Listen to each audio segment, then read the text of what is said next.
Guys, कल्पना कीजिए एक soldier जो युद्ध लड़ रहा है और उसे 30 सालों से युद्ध खत्म होने की कोई जानकारी नहीं और वह अकेला एक वीरान टापू पर अकेले ही युद्ध जारी रखे हुए है, वो भी अमेरिका जैसे देश के विरुद्ध। गाइस, आज की मूवी एक्सप्लेन सच्ची घटना पर आधारित Onoda 10,000 night in the jungle. Guys, कहानी है सेकेंड वर्ल्ड वॉर की।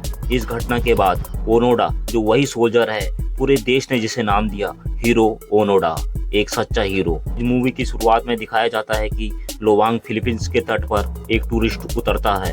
वह जंगल के मजे लेने जंगल की तरफ बढ़ जाता है और वहीं डेरा जमा देता है। थोड़ी दूरी पर एक सोल्जर दिखाया जाता है जो अपने मरे साथियों की कब्र पर फूल चढ़ाता है। सोल्जर थोड़ी देर में अपनी पास्ट की लाइफ को याद करने लगता है। कहानी फ्लैशबैक में चली जाती है। अब समय है 1944 का। अमेरिका और जापान के बीच भीषण युद्ध छिड़ा हुआ है। यहाँ एक कमरे में एक जापानी मेजर आता है। लगता है कि कमरे में एक आदमी नशे की हालत में धुत पड़ा है। इसका नाम है ओनोडा और इसका सपना था कि वह एक दिन पायलट बने। मेजर उससे कहता है कि तुम्हारी इस समस्या की असल वजह तुम्हारे अंदर मौत का डर है, लेकिन तुम इससे भी बेहतर कुछ कर सकते हो। लेकिन उसे अपनी जिंदगी यूं ही बर्बाद नहीं करनी चाहिए। कुछ दिनों बाद ओनोडा अपने फादर से मिलता है जहां उसे शराब दी जाती है, लेकिन ओनोडा मना कर देता है। उसने अब शराब छोड़ दी है और वह अब जापान की तरफ से युद्ध लड़ने को जा रहा है। लेकिन उसे कहाँ भेजा जा रहा है इस बात का उसे कोई आइडिया नहीं होता। उसके पिता उसे एक खंजर देते हैं और कहते हैं कि तुम दुश्मनों को जिंदा कभी मत पकड़े जाना, वह हमारे देश की अमानत है। अब ओनोडा फिलीपींस के लुआंग आइलैंड पर पहुंचता है। वहां उसे लेने के लिए कैप्टन हुआया आता है।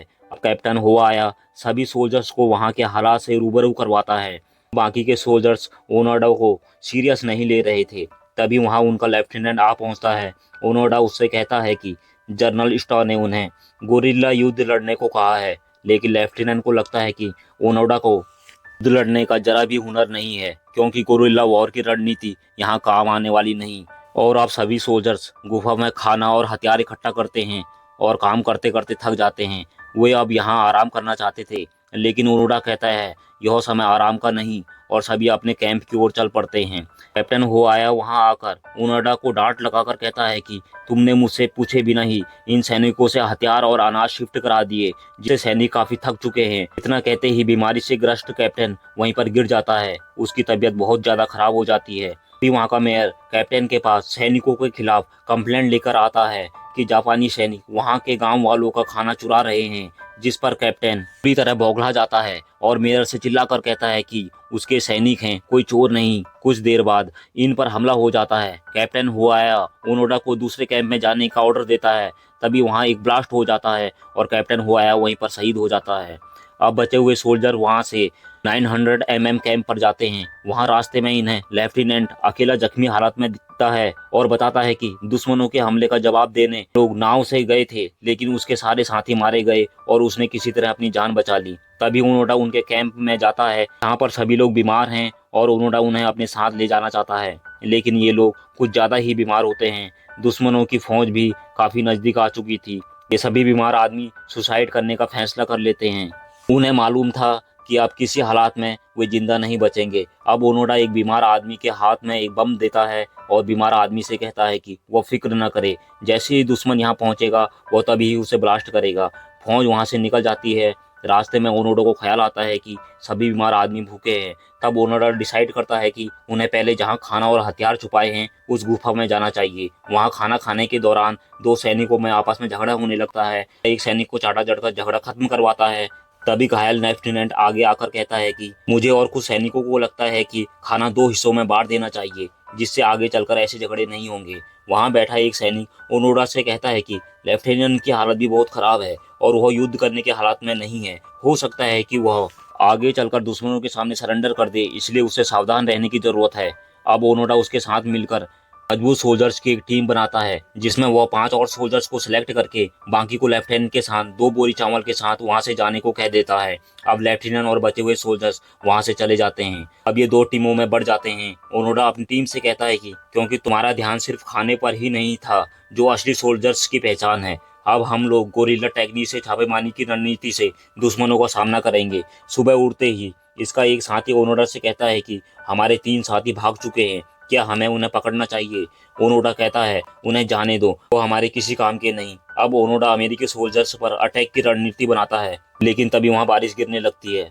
कुछ दिन बाद इनका एक साथी गोमची नाम का एक जंगली फल लेकर आता है, जिसका कुछ हिस्सा जहरीला होता है और उसका कुछ हिस्सा ही खाया जा सकता है। इनमें से एक सोल्जर्स किसान फैमिली का होता है, इसलिए उसे ये सब पता होता है। बारिश रुकने के बाद ये अपने मिशन की ओर आगे बढ़ते हैं। तभी रास्ते में उनके भागे हुए 3 साथी मरे हुए पाए जाते हैं। दरअसल इन लोगों ने गोमची नाम के फल का जहरीला हिस्सा भी खा लिया था, जिससे इनकी यहीं पर मौत हो गई थी। अब ये लोग आगे बढ़ जाते हैं। आगे चलकर उन्हें पूरी तरह तहस नहस हो चुके गांव को देखते हैं। तभी इनकी नज़र समुद्र में एक जहाज पर पड़ती है, जो यहीं से होकर गया था। तभी इनको यहाँ से 2 लोग दिखाई देते हैं और कहते हैं कि अब वॉर खत्म हो चुका है। तभी इनके पीछे गोलियां चलती हैं। ये सोल्जर्स भी गोली का जवाब देने लगते हैं।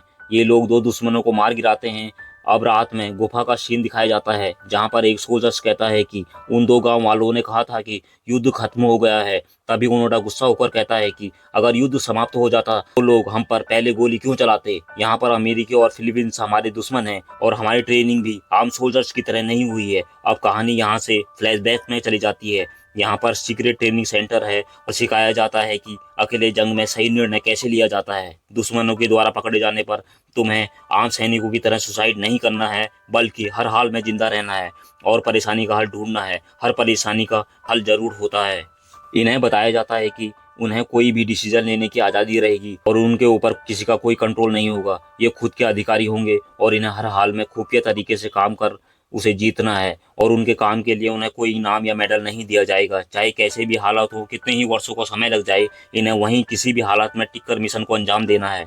एक दिन हम तुम्हें वापस लेने जरूर आएंगे। अब कहानी फिर से प्रेजेंट में चलती है। उन्होंने अपने साथियों से कहता है कि मैं इसलिए गोला बारूद जितनी मात्रा में यहाँ लाया हूँ, मेरे साथ ट्रेनिंग किए हुए बाकी के साथी प्रशांत क्षेत्र के द्वीपों पर गए हैं। जब वे लोग लौट कर आएंगे तो हमारी मदद से ये जगह कंट्रोल करने में आसानी होगी और इस काम में जो भी हमारा विरोध करेगा वो हमारा दुश्मन होगा और तुम्हें भी मेरा साथ देने की कोई जबरदस्ती नहीं है। अगर तुम चाहते हो तो दुश्मन के सामने सरेंडर कर सकते हो। तब तीनों आखिरी सांस तक ओनोडा का साथ देने की बात करते हैं। फिर ओनोडा इस द्वीप का मुआयना करता है। अब ओनोडा हर जगह का अलग अलग नाम रखता है। अब ये चारों डिसाइड करते हैं कि उन्हें इस द्वीप के चारों तरफ डर का माहौल बनाए रखना होगा, जिससे उन्हें यहाँ रहने में आसानी होगी और द्वीप को आसानी से कंट्रोल किया जा सकेगा। फिर ये लोग वहाँ के एक गाँव में जा पहुँचते हैं और वहाँ से राशन चुरा लेते हैं और जगह जगह पर आग लगाने लगते हैं। के दिन ऐसे ही बीतते चले जाते हैं। एक दिन इनका एक साथी अपनी बंदूक छोड़कर वहाँ से भाग जाता है। तभी ओनोडा उसे लेने उसके पीछे जाता है।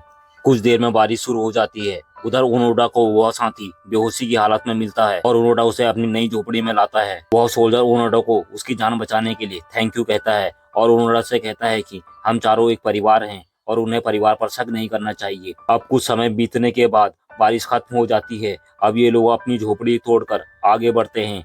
रास्ते में 2 सोल्जर आपस में बात करते हैं कि उन्होंने कई समय से अच्छा खाना नहीं खाया, इसलिए वे बहुत कमजोर हो गए हैं। उन्हें पास वाले गांव में जाकर कुछ खाना चुरा लेना चाहिए। बातों ही बातों में दोनों के बीच झगड़ा होने लगता है। तभी ये लोग गांव के पास मांस के लिए शिकार करते हैं। तभी गांव वाले भी इन पर गोलियां चला देते हैं और एक गोली इनके एक साथी को लग जाती है और वह गंभीर रूप से घायल हो जाता है और कुछ ही समय के बाद उसकी मौत हो जाती है।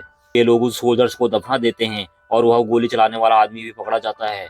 ये लोग उसे बेरहमी से मार डालते हैं। अब रात में उनका वह साथी दोबारा वहां से भागने की कोशिश करता है। ओनोडा उससे कहता है कि वो कहाँ जा रहा है। वो कहता है कि वह उनके साथी की कब्र पर जा रहा है। ओनोडा उसकी तरफ बंदूक तान देता है, लेकिन वह सोल्जर नहीं रुकता, वहां से चला जाता है। अब ओनोडा के साथ पूजो का नाम का सोल्जर सी शेष रह जाता है। एक दिन ओनोडा और उसका साथी लाउड स्पीकर की आवाज सुनते हैं। दौड़कर उस आवाज की तरफ जाते हैं जिसमें अनाउंस होता है कि युद्ध समाप्त हो चुका है। लोगों में उनका एक साथी सोल्जर भी होता है जो उन्हें छोड़कर चला गया था। वह भी अनाउंस करता है और ओनोडा को बताता है कि वो सरेंडर कर दे, युद्ध समाप्त हो चुका है।